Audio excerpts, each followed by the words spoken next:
Hola, buen día a todos y todas. Les saluda el maestro José Emanuel Puc Cruz, coordinador del Comité de Enfermería. Y a nombre del doctor Gustavo López Orozco, presidente de la Sociedad Mexicana de Medicina de Emergencia, les presentamos a los integrantes del Comité de Enfermería. Soy la doctora Rocío Luis, soy médico especialista en medicina de urgencias. Soy licenciado en enfermería Alex Cruz Toledo. Soy especialista en cuidados críticos, maestrante en educación para la salud. Hola, soy el licenciado Ángel Quintal Valdés, enfermero especialista en terapia intensiva. Soy la licenciada en enfermería Emily Cervantes, especialista en cuidados intensivos. Mi nombre es Jorge Luis Juárez Jacome, soy licenciado en enfermería y especialista en urgencias y emergencias. Soy la maestra Venus Honora García. Soy la maestra Carla Domínguez Romero. Recuerden que como enfermeros en las salas de emergencias nos ofrecen enormes beneficios al afiliarse a esta sociedad creada para todos y cada uno de ustedes. Saludos y hagamos que las cosas sucedan. Hagamos que las cosas sucedan. Hagamos que las cosas sucedan. Hagamos que las cosas sucedan. Hagamos que las cosas sucedan. Hagamos que las cosas sucedan. Hagamos que las cosas sucedan. Hagamos que las cosas sucedan.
Hola, soy Darío Flota Ocampo, secretario de Fomento Turístico de Yucatán. Y yo, David Escalante, director del Fideicomiso Público para el Desarrollo del Turismo Reñones en Yucatán. Queremos invitarlos a visitarnos en la 37ª edición del Congreso Internacional de Medicina de Urgencias y Reanimación, que se realizará del 17 al 20 de febrero del próximo año 2026. Aquí en el Centro Internacional de Congresos de Yucatán. Los esperamos.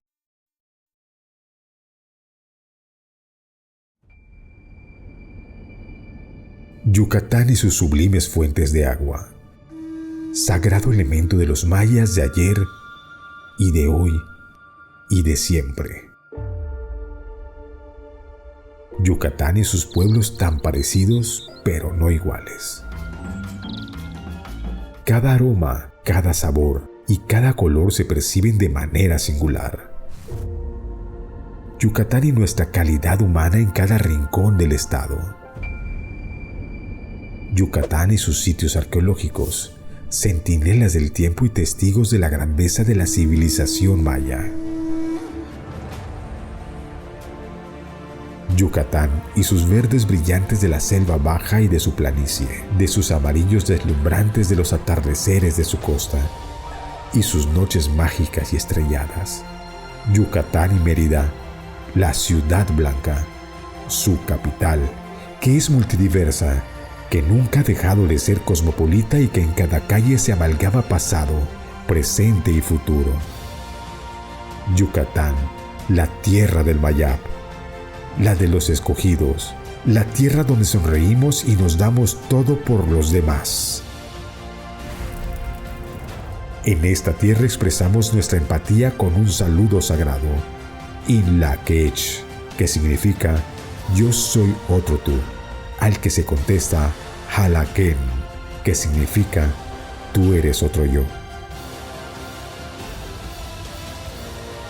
Manifestando así la conexión que existe entre cada uno de nosotros.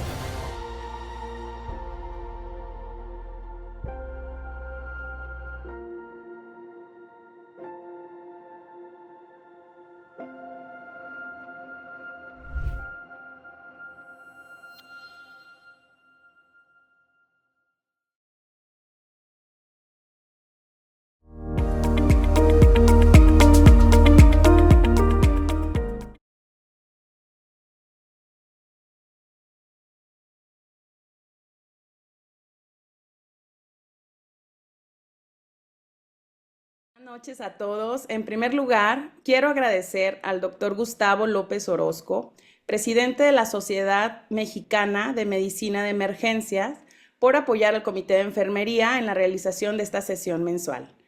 Soy la maestra Venus Sonora, integrante del Comité de Enfermería de esta gran sociedad.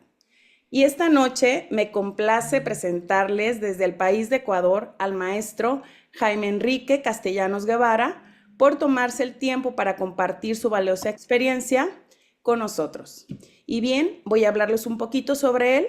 El maestro Castellanos es reconocido experto en lo que es la enfermería crítica, cuenta con una amplia experiencia en emergencias, es magíster en metodología de la investigación de ciencias de la salud, también es especialista en cuidados intensivos, actualmente profesor de pregrado y posgrado de la Universidad Metropolitana de Ecuador, Cuenta con diplomados en neurointensivismo, urgencias, cuidados coronarios, hemodinamia, ventilación mecánica y bien, pues es enfermero de planta de cuidados intensivos, miembro de varias asociaciones internacionales y cabe recalcar algo importante, pues es que es escritor de 3 libros.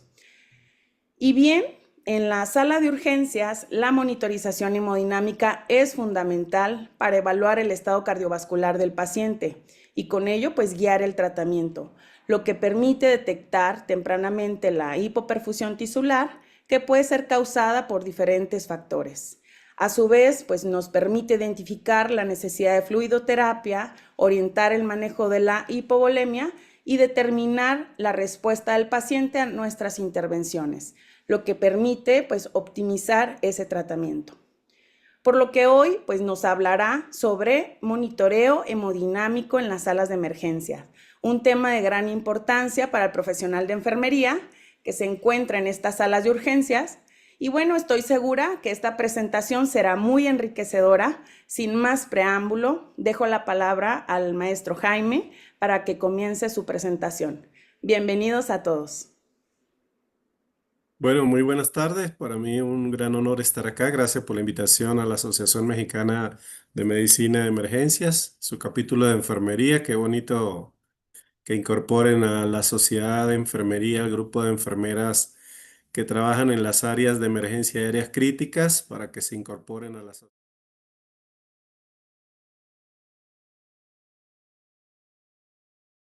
Bueno, para mí un honor estar acá. Vamos a comenzar.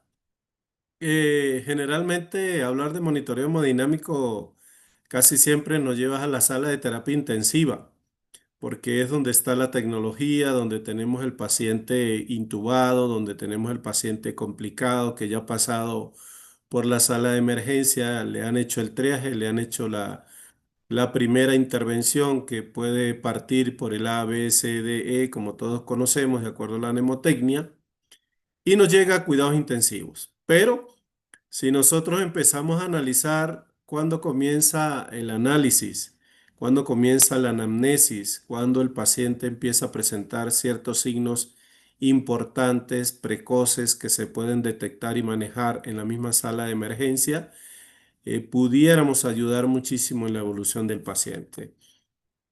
Siempre es importante destacar que el monitoreo hemodinámico, pues a lo largo de estos últimos años ha tenido muchísimos cambios con la aparición de nuevos conceptos. Se habla del cuidado de lo que es la vigilancia y el manejo de la perfusión, el glucocáliz, los líquidos balanceados, entre otras cosas. Pero específicamente me voy a enfocar es cómo una enfermera de emergencias tendría que abordar este monitoreo sin irnos tanto a la tecnología ni a los cuidados intensivos. Y pudiéramos definirlo como una evaluación, una valoración que se le hace al paciente para determinar cómo están algunas variables cardiovasculares con el fin de cuantificar el rendimiento del cardíaco y el estado de la volemia y la perfusión tisular, que ellas incluyen muchas variables como el gasto cardíaco, que está mediado por el volumen latido, la frecuencia cardíaca, y el llenado capilar, los índices vasculares, el índice cardíaco, las resistencias sistémica, la pulmonar, que hablan de la vasodilatación, la vasocontracción, y esos parámetros que son más de cuidados intensivos. Cuando nosotros vamos a evaluar el gasto cardíaco, que tiene que ver directamente con la oferta y la demanda de oxígeno, hay tres entidades que son sumamente importantes, como es la precarga, la poscarga y la contractilidad. Conceptos muy básicos, muy elementales para entender un poco lo que es el manejo de estos pacientes. Hablamos de precarga, es el llenado que tiene el corazón al final de la diástole en sus cavidades, que puede ser medida por la presión de la aurícula izquierda, estimada también por la presión venosa central, que en algunas circunstancias hoy día no es tan confiable, y que nos habla de cómo está esa parte del corazón que hace la carga para posteriormente pasar a la poscarga, que es la resistencia que impone el circuito arterial, sobre todo la aorta, a la salida de la sangre del ventrículo izquierdo, y de la contractilidad, que se maneja por la fuerza que tiene el corazón para enviar esa sangre a través de todas las tuberías arteriales y llegar a las zonas más distales, donde es donde se produce el intercambio. Existen muchas maneras y muchas variables hemodinámicas que pueden medirse. Están las estáticas, están las dinámicas. Siempre se ha hablado que las estáticas no aportan mucho y que hay que utilizar variables dinámicas para valorar estos pacientes con tecnología como la termodilución, el catéter de arteria pulmonar, los cálculos del gasto cardíaco por método de Fitch o la línea arterial. Pero eso escapa mucho a la realidad de nuestros países. Lo más importante siempre cuando se recibe un paciente en una situación donde tenga un compromiso de la perfusión tisular es el trabajo de la enfermera en conjunto con el médico.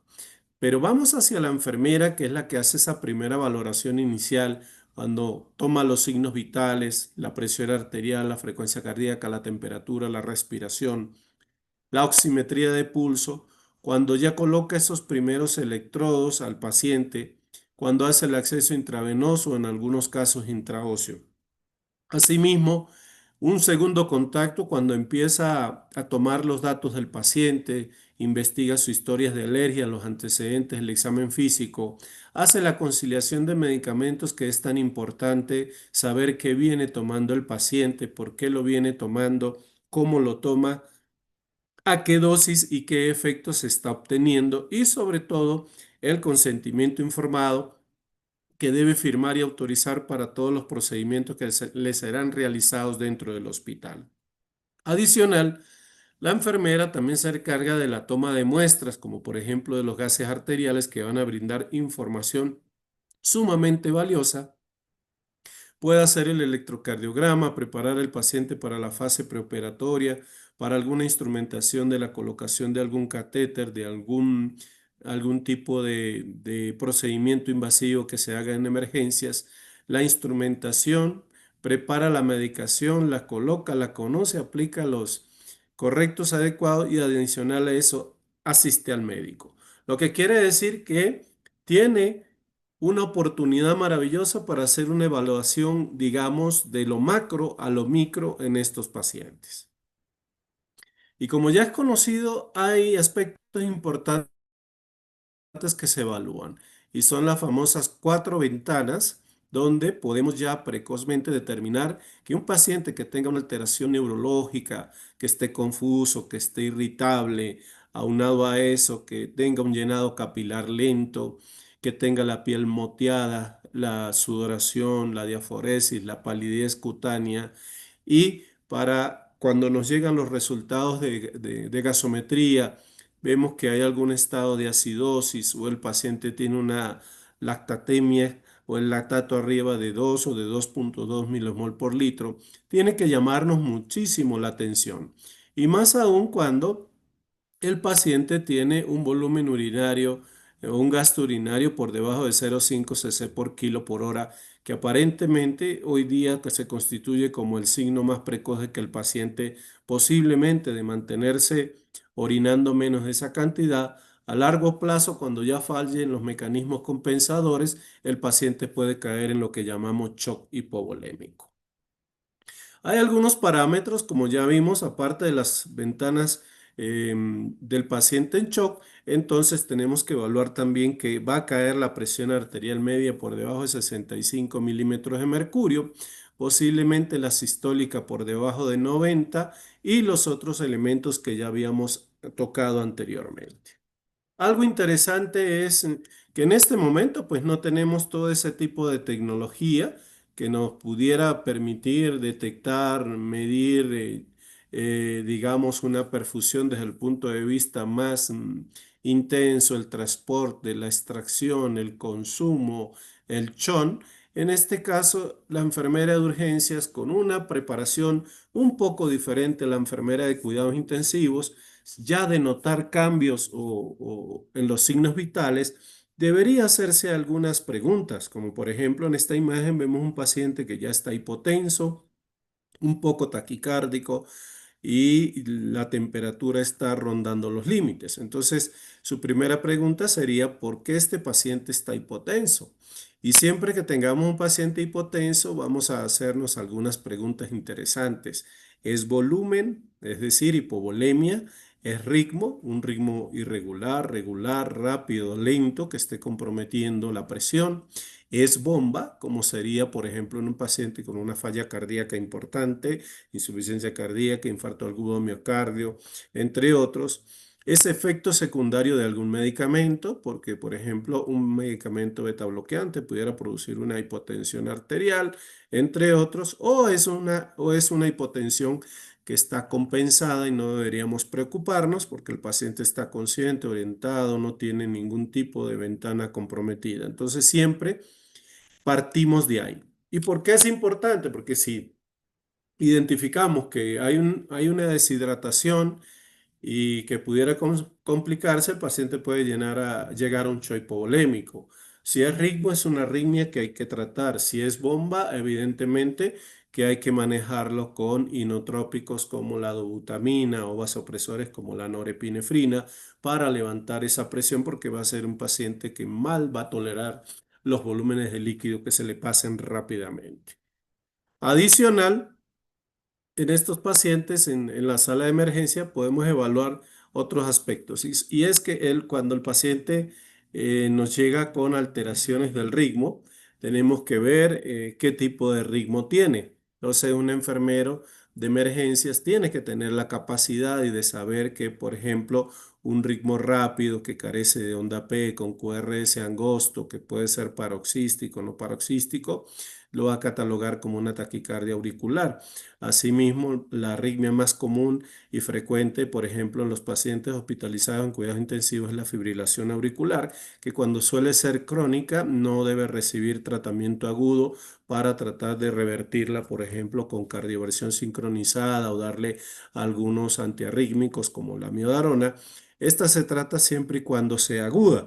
Asimismo, una de las pocas y frecuentes arritmias como el flúter auricular, que se trata muy similar a la fibrilación auricular, pues tienen que ser detectadas porque estos ritmos pueden dar cambios importantes en lo que es la presión arterial y en la situación clínica del paciente.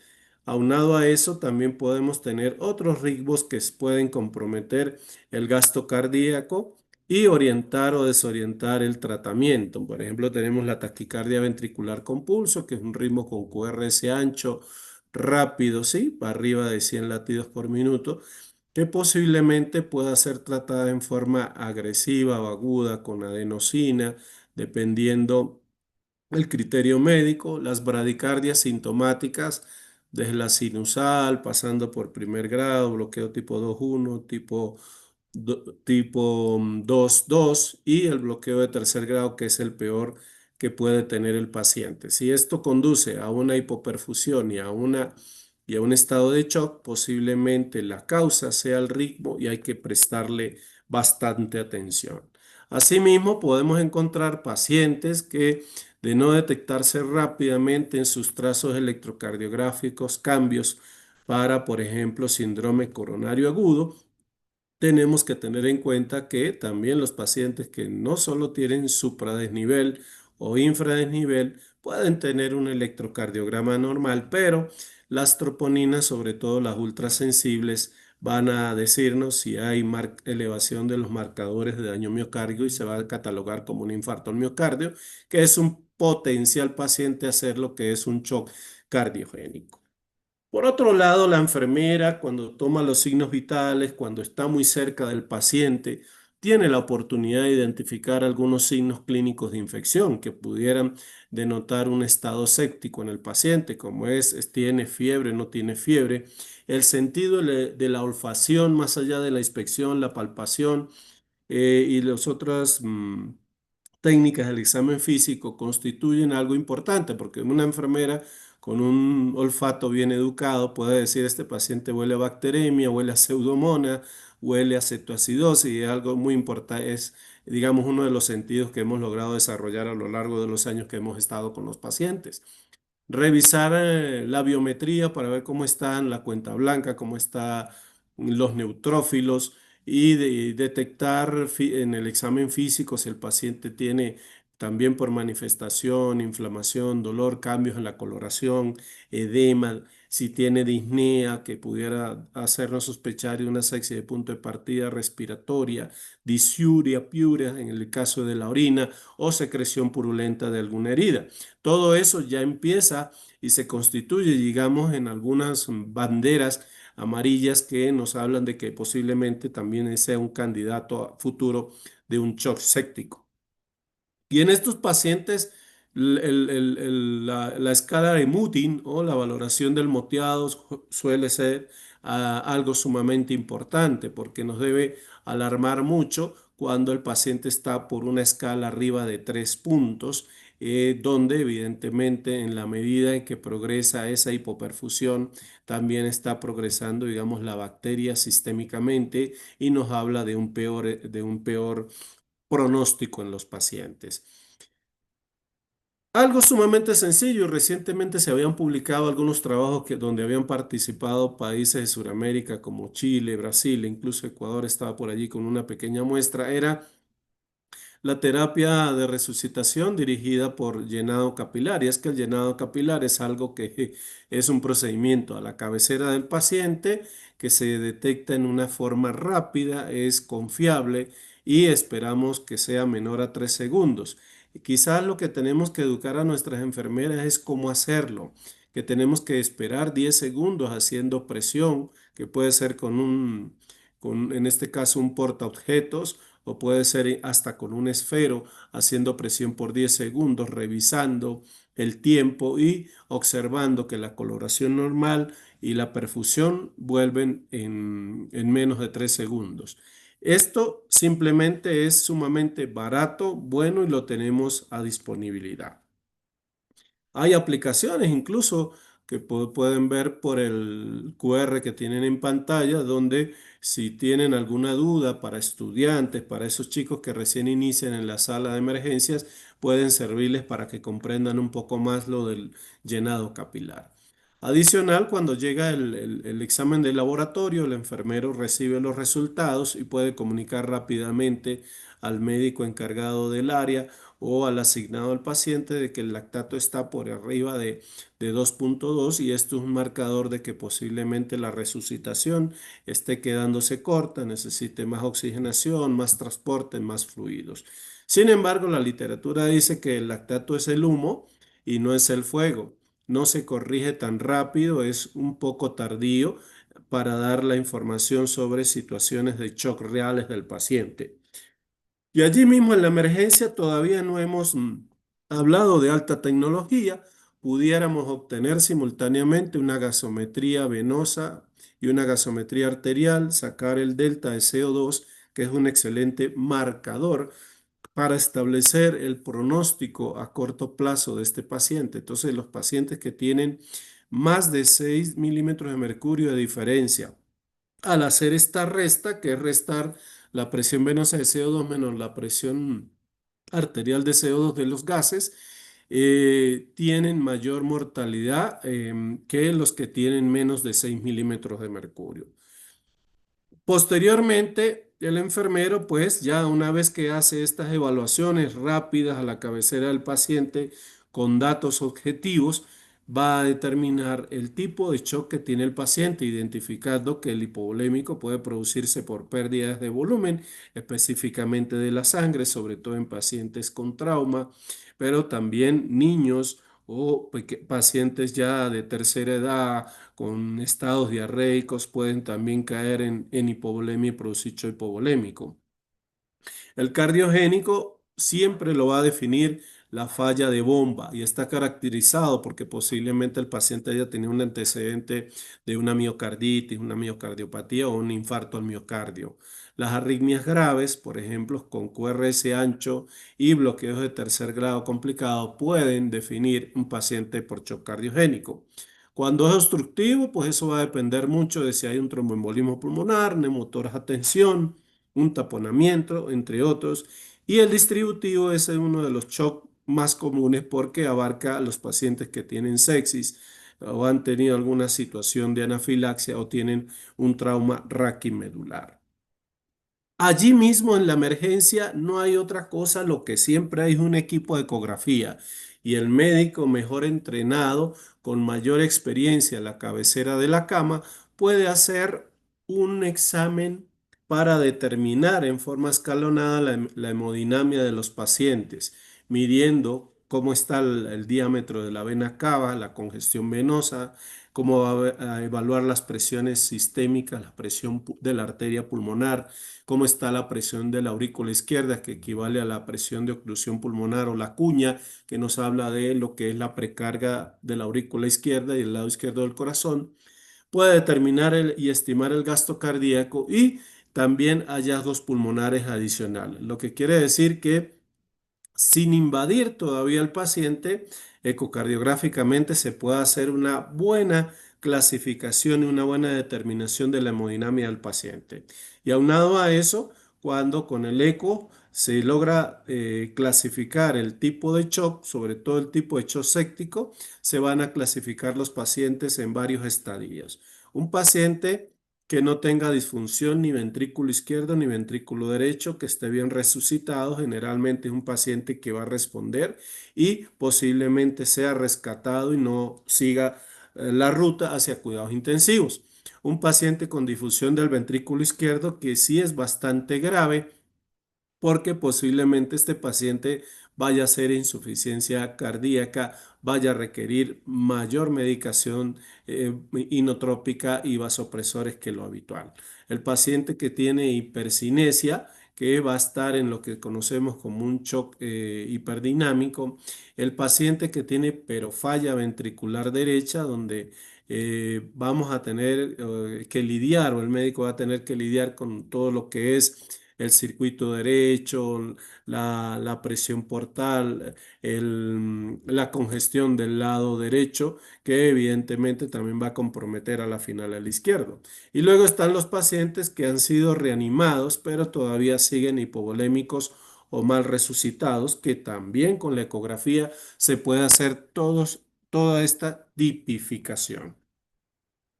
Adicional, cuando se reconoce que el paciente pues tiene un shock séptico, lo primero que hay que hacer, y hay que siempre enseñarle a las enfermeras de emergencias, es cómo vamos a manejar un paciente con un probable shock séptico, que sería lo inicial, tomar el cultivo, el hemocultivo, el urocultivo, o cultivar cualquier área factible donde podamos observar que el paciente tiene un compromiso infeccioso.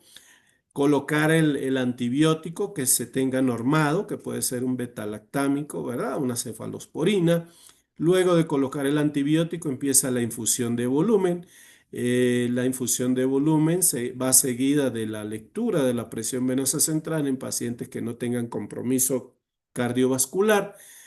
Si esto no es suficiente, se colocarán vasopresores como la norepinefrina. Si el efecto deseado no se consigue, corticosteroides para mejorar y darle fortaleza a la corteza suprarrenal.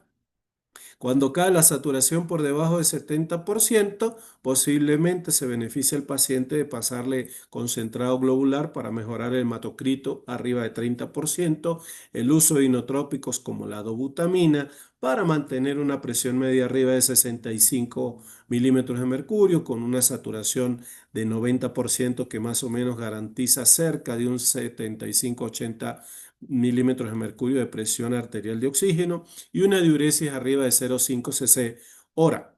Algo interesante es que los enfermeros de emergencia también tienen que saber identificar y diferenciar cuando un paciente, por ejemplo, está con un choque obstructivo.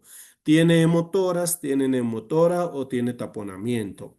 En hemotoras vamos a ver, por ejemplo, un aplanamiento de las venas del cuello. En neumotoras hay todo lo contrario, una distensión de las venas del cuello. Y en taponamiento también hay distensión de las venas del cuello.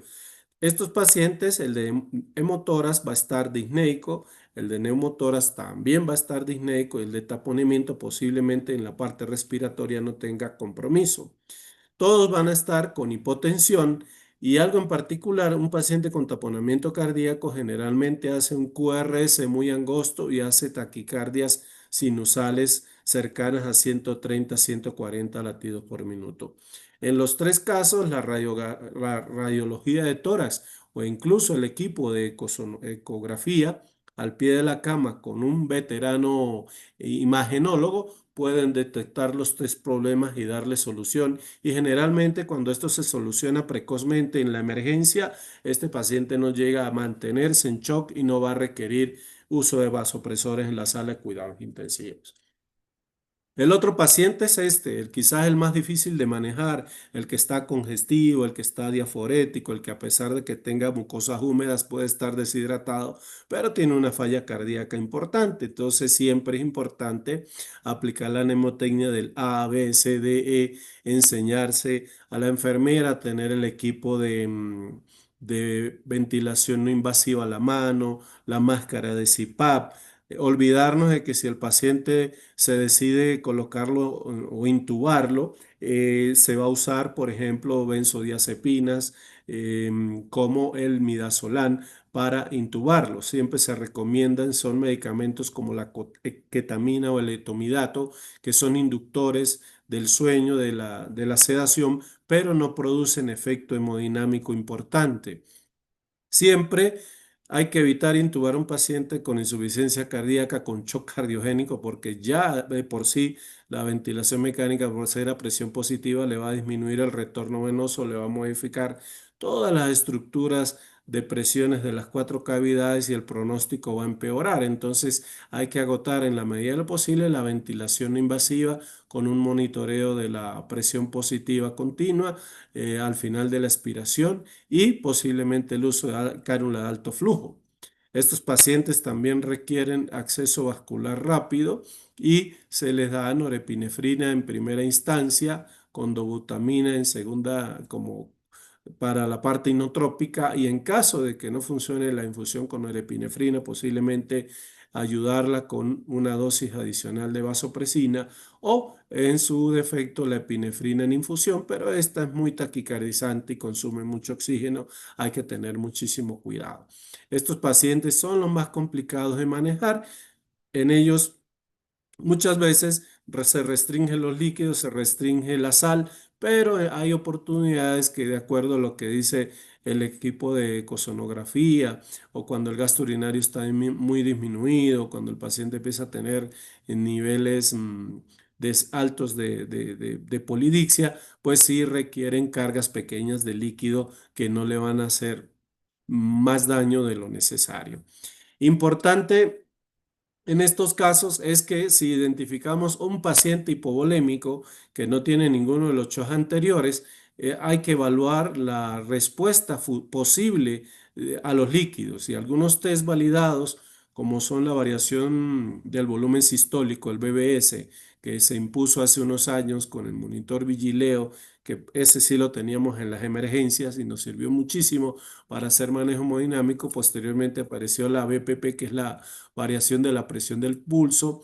Nos empezamos a entender con el test de elevación pasiva de las piernas, la ecocardiografía, que sigue siendo la piedra angular y el test de oclusión al final de la expiración.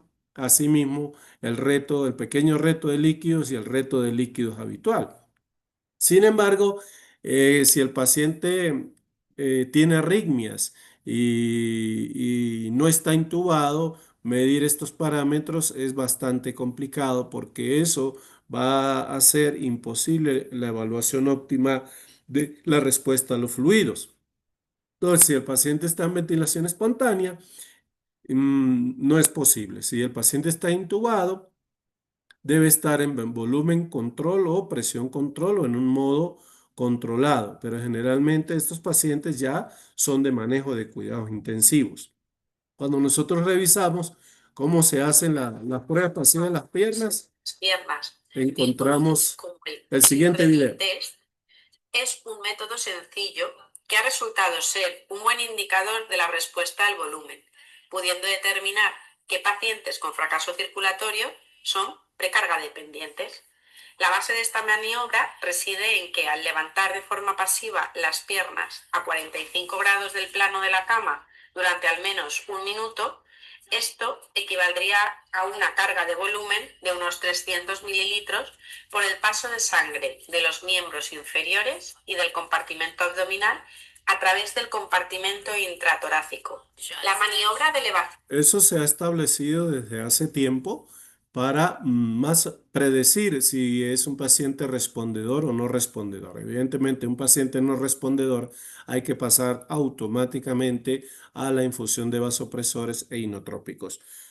Por otro lado, la línea arterial precoz quizás sí sea posible colocarla en la sala de emergencia y de acuerdo a los sistemas de monitoreo que nosotros podamos tener, a la tecnología que tengamos en nuestro hospital, pudiéramos valorar lo más pronto posible por medio de traductores o dispositivos como el de la derecha, que son mínimamente invasivos, el contorno de la onda de pulso.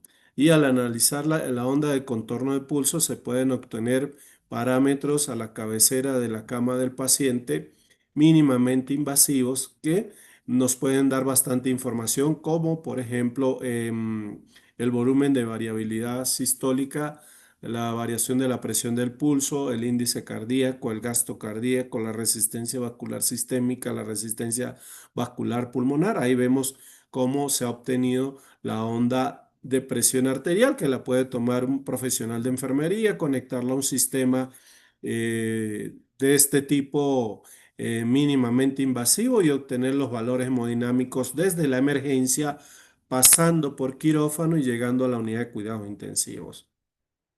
Otros avances interesantes que incluso tuve la oportunidad de utilizar en mi última unidad de cuidados intensivos donde laboré es, por ejemplo, la bioimpedancia.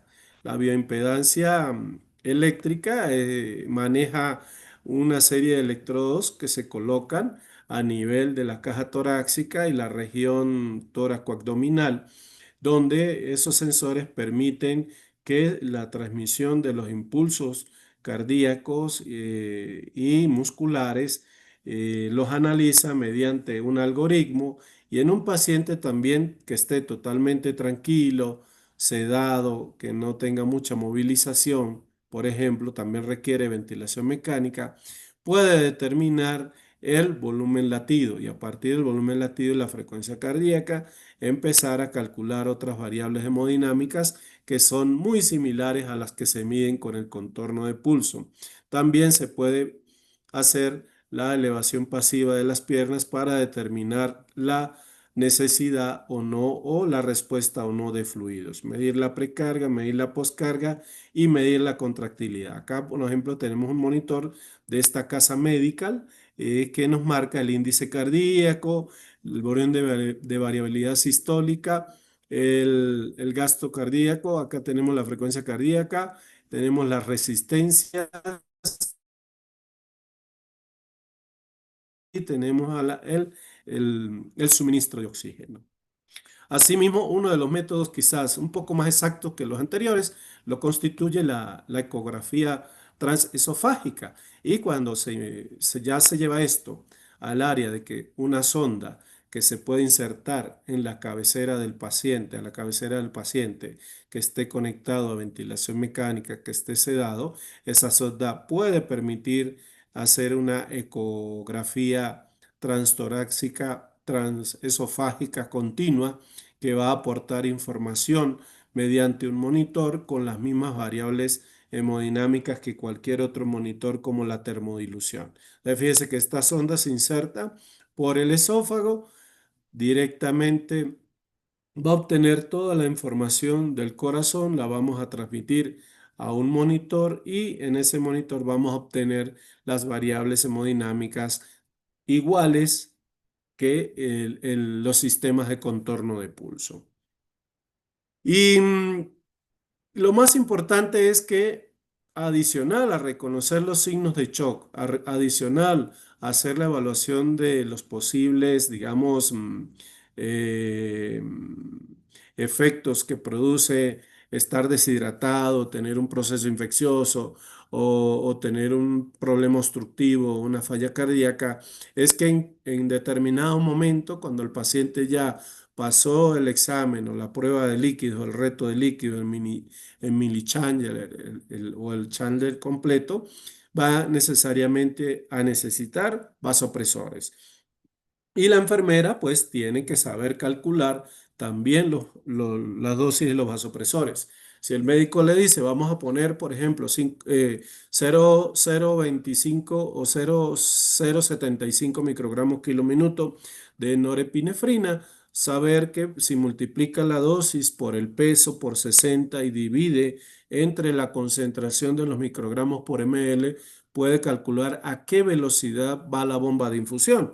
Y si llegara, por ejemplo, al turno y el paciente ya está conectado, tiene que investigar a cómo está diluido, multiplicar por los 60 horas, dividir entre peso del paciente y este 60 para saber cuántos microgramos kilo minuto tiene.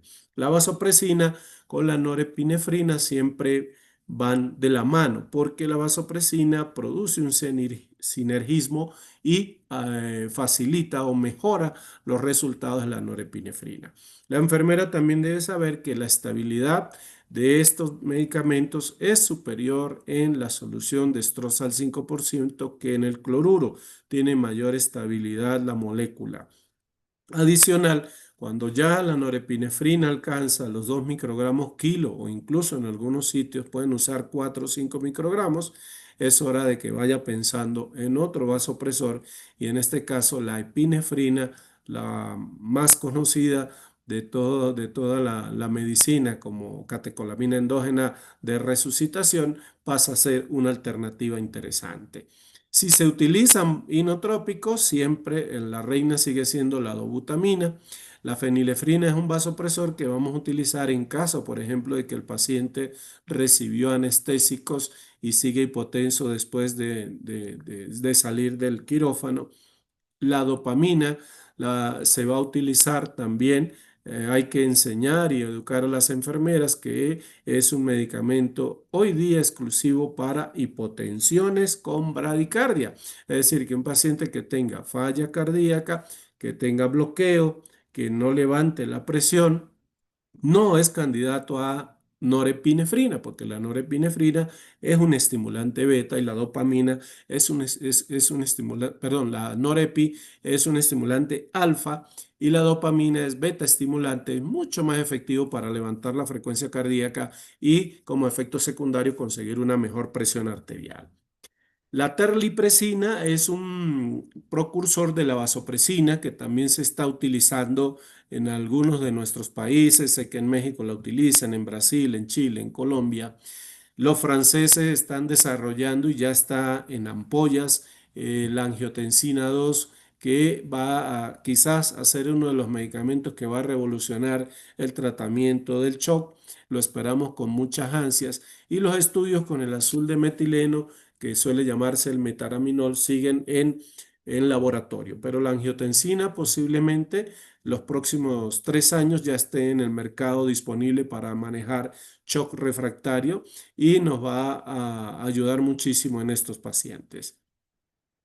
Finalmente, pues, ¿qué debemos hacer? Debemos, como enfermeros, analizar todo el entorno, hacernos las preguntas respectivas con relación a por qué el paciente está hipotenso, por qué tiene una alteración del ritmo, tratar de buscar los signos que indiquen si hay un shock obstructivo, que no son difíciles, simplemente con buena semiología, ¿verdad? Vamos a buscar cómo está la congestión de las venas del cuello, vamos a escuchar los ruidos cardíacos, vamos a ver el ritmo, si es regular, si es regular, si es rápido, si es lento, si compromete o no hemodinámica al paciente. Hay que hacer una colocación, evidentemente, preferiblemente cuando el paciente ya se diagnostica como que está en choque, de un catéter venoso en el menor tiempo posible y un monitoreo integral del paciente que incluye las evaluaciones del llenado capilar, el lactato, sacar los índices de CHO, el índice de CHO modificado y el balance de hídrico es sumamente importante. Para mí, pues, desde Ecuador, Quito, les deseo que aprovechen este evento en nombre de la Sociedad Mexicana de Medicina de Emergencias. Mi mayor agradecimiento, mi cariño y siempre acá presente para ustedes. Muchas gracias.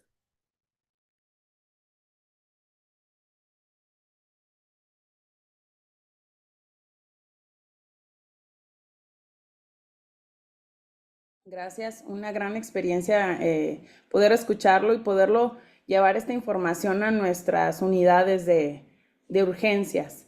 Si bien estaba viendo aquí unas preguntas que hacen nuestros participantes y voy a permitirme leer, bueno, pues veo varias felicitaciones, el tema muy entendible.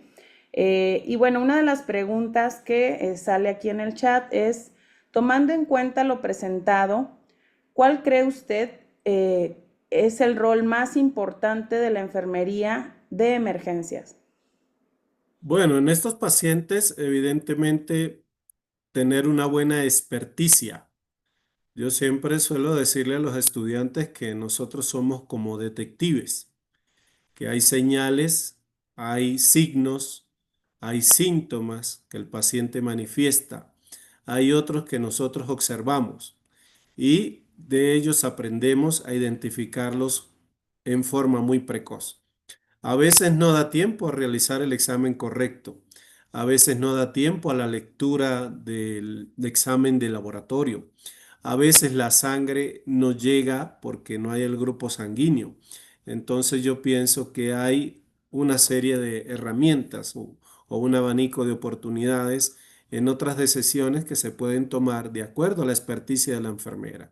Y el médico por sí solo, evidentemente, tiene más conocimiento, es el que domina el escenario, tiene en su poder las guías, es el que indica, pero sin una buena enfermera expertise, difícilmente puede lograr el éxito en este paciente. Muchas gracias. Voy a permitirme leer la segunda pregunta que mencionan aquí. Dice: ¿qué preparación o certificaciones debe de tener una enfermera de emergencias para entender el monitoreo hemodinámico? Bueno, siempre se recomienda tener el soporte vital básico, el soporte vital avanzado, es decir, el BLS, el ACLS, el PALS, porque en emergencia también llega mucho paciente pediátrico, y para las enfermeras en la parte prehospitalaria, el ATLS.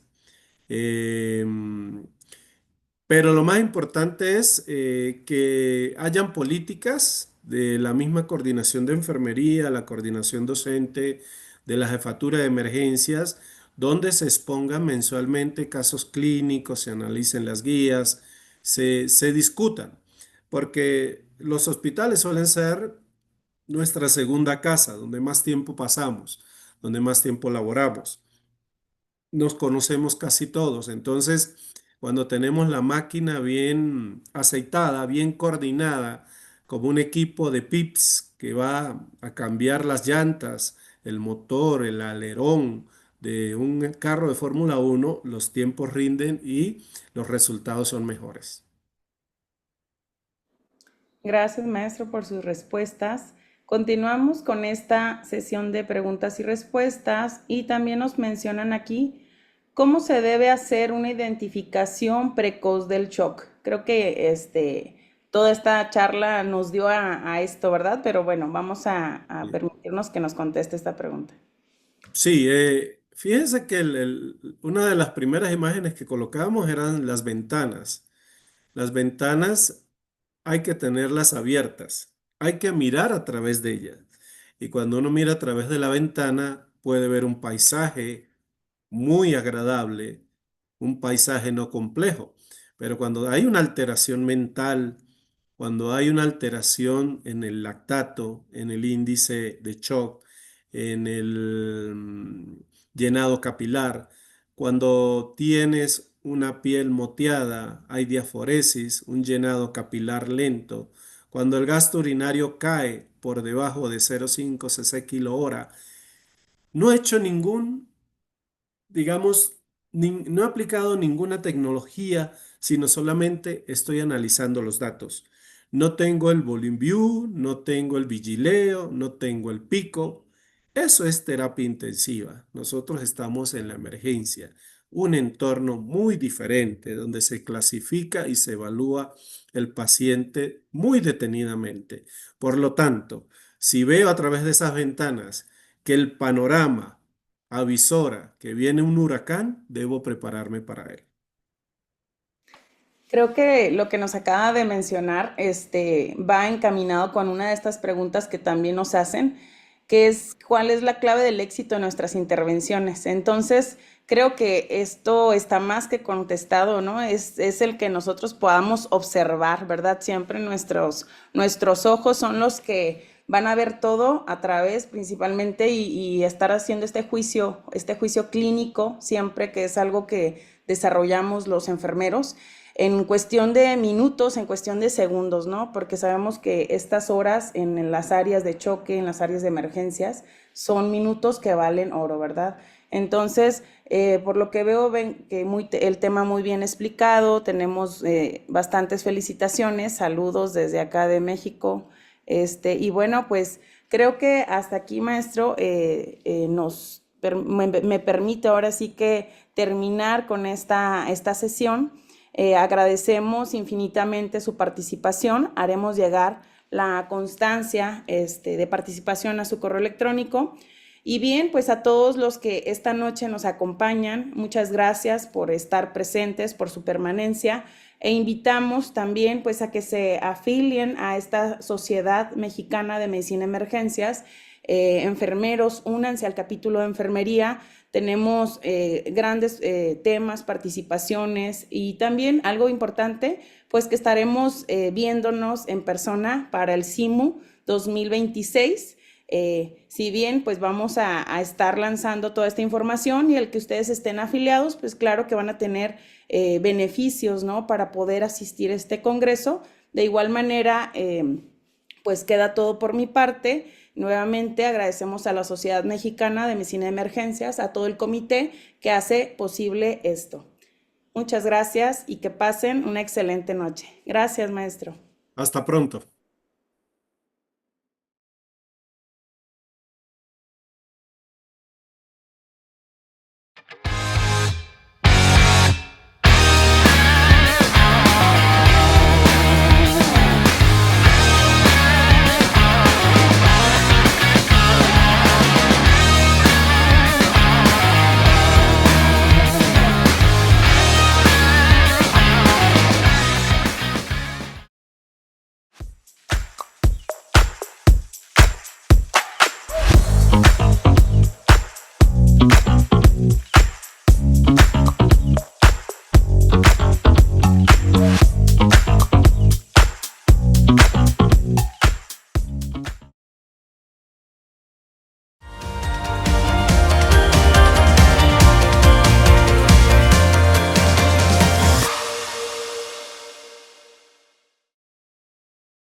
Hola, soy Darío Flota Ocampo, secretario de Fomento Turístico de Yucatán.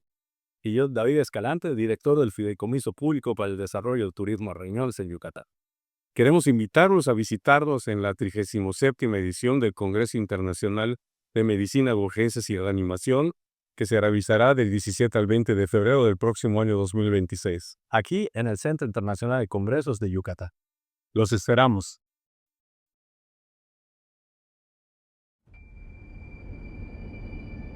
Yucatán y sus sublimes fuentes de agua, sagrado elemento de los mayas de ayer y de hoy y de siempre. Yucatán y sus pueblos tan parecidos, pero no iguales. Cada aroma, cada sabor y cada color se perciben de manera singular. Yucatán y nuestra calidad humana en cada rincón del estado. Yucatán y sus sitios arqueológicos, centinelas del tiempo y testigos de la grandeza de la civilización maya. Yucatán y sus verdes brillantes de la selva baja y de su planicie, de sus amarillos deslumbrantes de los atardeceres de su costa y sus noches mágicas y estrelladas. Yucatán y Mérida, la ciudad blanca, su capital, que es multidiversa, que nunca ha dejado de ser cosmopolita y que en cada calle se amalgama pasado, presente y futuro. Yucatán, la tierra del Mayab, la de los escogidos, la tierra donde sonreímos y nos damos todo por los demás. En esta tierra expresamos nuestra empatía con un saludo sagrado, Inlaquech, que significa yo soy otro tú, al que se contesta Halaken, que significa tú eres otro yo. Manifestando así la conexión que existe entre cada uno de nosotros,